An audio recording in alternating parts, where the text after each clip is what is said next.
gentlemen, welcome to the main event. Today, we're diving into the two major changes the GSA just proposed that might shake up how small businesses work with the government. Right, these updates are making waves. First, there's the proposal to raise the dollar threshold for contracts set aside for small businesses. What does that mean for contractors? Essentially, contracts that used to be available only to small businesses might now require a bigger minimum value before they're reserved. It could mean fewer small contracts set aside. Exactly. Some small firms rely on those smaller deals to get their foot in the door. If the threshold jumps, will it push newcomers out? That's the worry. On the flip side, it might streamline things for agencies. Managing fewer tiny contracts could mean less admin work. True, but small businesses argue these contracts are their lifeline. For many, winning that first small contract is like a golden ticket. And the second big change is about the ordering procedures for multiple award schedules, right?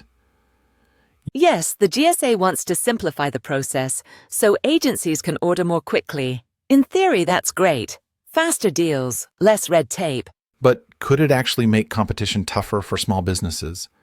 If the process is too streamlined, bigger firms might have the resources to respond faster. That's a real concern. Larger companies often have teams just for government bids, while a small business owner might be juggling 10 roles. It's like showing up to a sprint when your opponent has rollerblades. Exactly. The GSA argues these changes could help agencies save time and money. But what about the long-term impact on innovation? Small businesses are often the source of fresh ideas.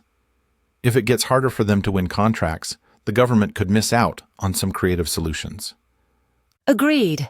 There's always a balance to strike between efficiency and opportunity. Do you think there's a way to modernize without sidelining the little guys? Maybe by carving out special programs or mentorships for newer small businesses, or by ensuring some contracts remain accessible regardless of the threshold. That could work. Maybe there's room for more training on navigating the new systems too. Sometimes it's not just about policies, but about knowledge gaps.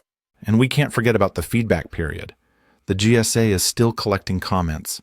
There's a chance for small businesses to speak up. Definitely. It's like the government's version of a suggestion box, but with a lot more paperwork.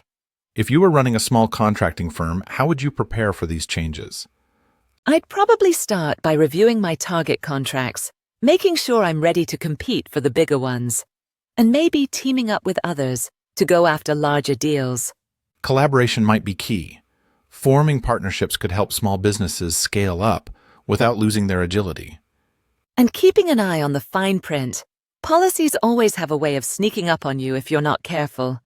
It's a lot to keep up with, especially when you're already wearing so many hats. That's the entrepreneurial life, right? One day you're the CEO, the next you're your own IT support. All jokes aside, these proposals could reshape the small business landscape. The next few months will be crucial.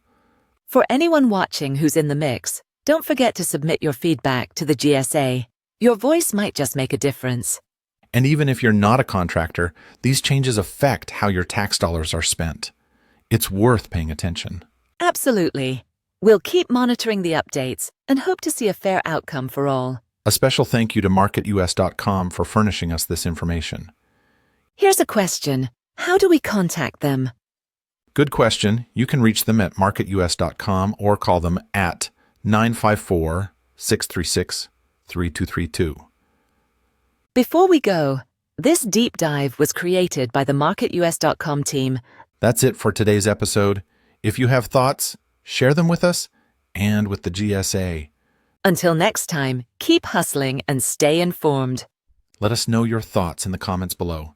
Good point. It's right below the subscribe link. Thanks for watching. I'm Nancy, your AI avatar.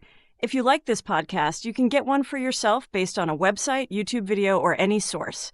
Contact me to get a customized quote for your content. See you soon.